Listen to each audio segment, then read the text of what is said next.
Hello बच्चों, चलिए प्रश्न को देखते हैं। दिए गए चित्र में माइटोकॉन्ड्रियन को इसके 4 नामांकित भागों ए बी सी डी के साथ दर्शाया गया है।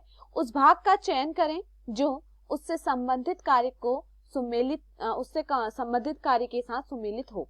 हमारे पास दिए हुए विकल्प हैं। विकल्प ए, डी विपाटन द्वारा आंतरिक झिल्ली बनाता है, बी अंतर बलियों को बनाता है जिन्हें क्रिस्टी कहते हैं, सी एकल वृत्ताकार डीएनए एवं राइबोसोम्स को धारण करता है, डी ए श्वसन श्रृंखला एंजाइमों के लिए मुख्य स्थान है। प्रश्न की मुख्य अवधारणा है, मुख्य अवधारणा, इस प्रश्न की मुख्य अवधारणा है माइटोकॉन्ड्रिया। माइटोकॉन्ड्रिया। देखिए, अगर हम बात करें माइटोकॉन्ड्रिया की तो इसे क्या कहा जाता है? सूत्र कणिका भी कहा जाता है। माइटोकॉन्ड्रिया को सूत्र कणिका के नाम से भी जाना जाता है। अब देखिए, अगर हम बात करें यहाँ पर सूत्र कणिका या माइटोकॉन्ड्रिया के विषय में, तो देखिए जो प्रत्येक कोशिका होती है, प्रत्येक कोशिका में जो सूत्र कणिका या हम कहें माइटोकॉन्ड्रिया की संख्या होती है वह क्या होती है? भिन्न होती है। और उसकी जो कार्यकी होती है वो क्या होती है? सक्रियता पर निर्भर करती है। जो इसकी कार्यकी होती है, कार्यकी, यह किस पर निर्भर करती है? कार्य की सक्रियता पर निर्भर करती है। यह सक्रियता पर निर्भर करती है।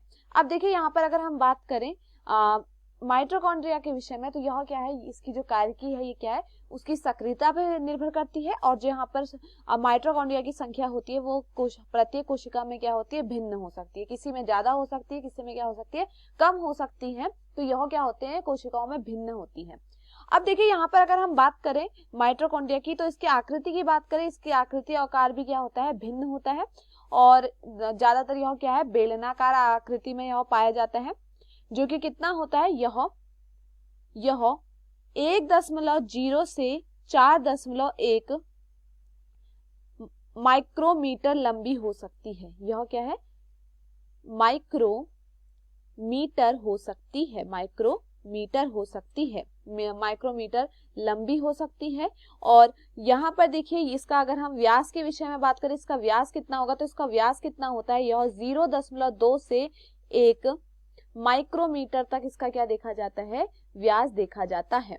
माइक्रोमीटर इसका व्यास देखा जाता है। अब देखिए, यहाँ पर अगर हम बात करें इसके बारे में, तो यह क्या होती है? यह जो सूत्र कणिका है हमके माइटोकॉन्ड्रिया होती है, यह क्या है? यह एक दोहरी झिल्ली युक्त संरचना है। यह क्या है?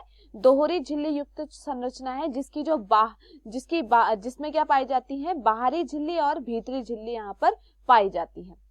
अब देखिए, अगर हम यहाँ पर चित्र को देखें, यहाँ पर चित्र में देखिए हमें दिया गया है ए बी सी डी। हमें बताना है कि यहाँ पर क्या आएगा। देखिए, अगर हम बात करें ए की, तो यह किसे दर्शा रहा है? ए दर्शा रहा है। यहाँ पर ए दर्शा रहा है आधा या अधात्री को। यह किसे दर्शा रहा है? यह अधात्री को यहाँ पर क्या कर रहा है? दर्शा रहा है। देखिए, अधात्री क्या है? अधात्री जिसे कहते हैं बाह्य कक्ष और भीतरी कक्ष में क्या होता है? विभाजन होता है। और जो भीतरी कक्ष होता है उसे हम क्या कहते हैं? अधात्री कहते हैं।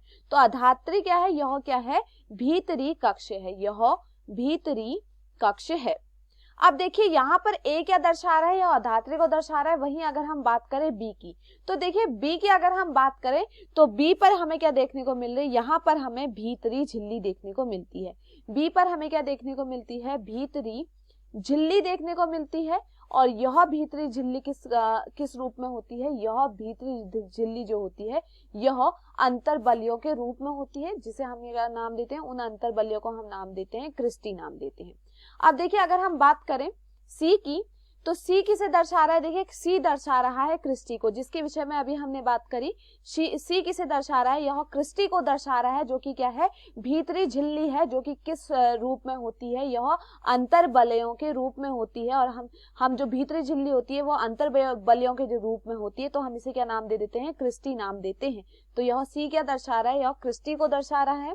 वहीं अगर हम बात करें डी की, तो डी किसे दर्शा रहा है? यहाँ पर डी यहाँ पर बाह्य झिल्ली को दर्शा रहा है। यह किसे दर्शा रहा है? यह बाह्य झिल्ली को यहाँ पर दर्शा रहा है, बाह्य झिल्ली। अब देखिए अगर हम विकल्पों को देखें, विकल्पों में क्या कहा गया है, डी विपाटन द्वारा आंतरिक झिल्ली बनाता है, तो यह यहाँ पर क्या है, गलत है, क्योंकि डी क्या है, यह क्या है, बाह्य झिल्ली है, तो यह यहाँ पर गलत होता है। विकल्प भी दिया गया है बी अंतर्बलियों को बनाता है जिन्हें क्रिस्टी कहते हैं, तो यह यहाँ पर क्या है, सही है। जो बी है वह क्या है, यह भीतरी झिल्ली है, यह अंतर्बलियों को बनाता है, जिसे हम क्या नाम देते हैं, क्रिस्टी नाम देते हैं। सी एकल वृत्ताकार डीएनए एवं राइबोसोम्स को धारण करता है, तो देखिए सी क्या है, यह क्या है, यह क्रिस्टी है, जो भीतरी झिल्ली होती है उसके अंतर्बलियों द्वारा बनी है, तो यह यहाँ पर क्या होता है, गलत होता है।